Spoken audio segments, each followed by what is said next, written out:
you for watching the weekly video about my work in Congress. I spoke on Monday to pay tribute to the 15th anniversary of the attacks of September 11th. Each time I speak on the House floor, I end my remarks by saying, and may the President by his actions never forget September 11th and the global war on terrorism.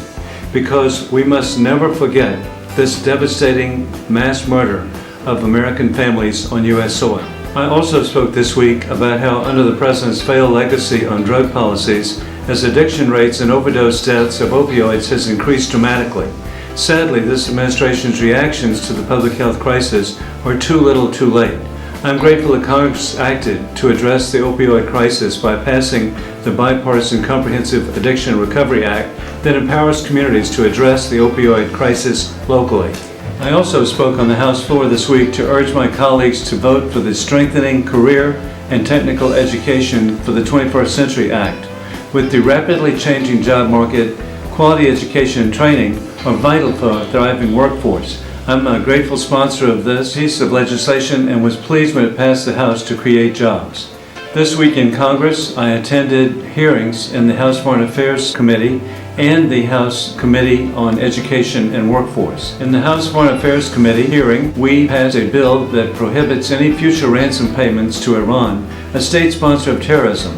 When the Obama administration provided the Iranian regime with $1.7 billion worth of untraceable foreign cash, they put American families at risk of attack.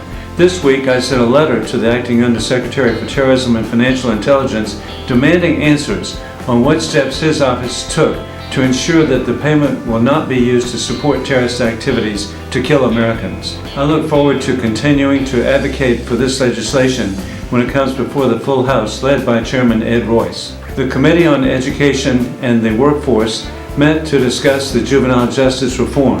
I am grateful to support this legislation of the Supporting Youth Opportunity and Preventing Delinquency Act of 2016 because this legislation provides necessary resources to state and local officials to better serve at-risk youth and drug offenders. This week, I appreciated being recognized by the National Federation of Independent Business as a guardian of small business, and I am strongly committed to supporting small business, free enterprise, creating jobs in the 2nd Congressional District. I especially appreciate that NFIB is a bottoms-up organization where the members vote on issues and endorsements that matter to them, not directed by Washington. I enjoyed meeting with many constituent groups while they were in the Washington area this week. I met with representatives from the American Cancer Society, South Carolina Principal of the Year, Dr. Bill Kuhn, and a group from the United Fresh Produce Association. If you're ever in Washington, please come by. It's your office. The door is always open, 2229 Rayburn House Office Building. Thank you for joining me for This Week with Wilson. If you have any questions about issues before Congress or would like to contact the office, please visit www.joewilson.house.gov. I'm grateful to have the opportunity to serve you in Congress.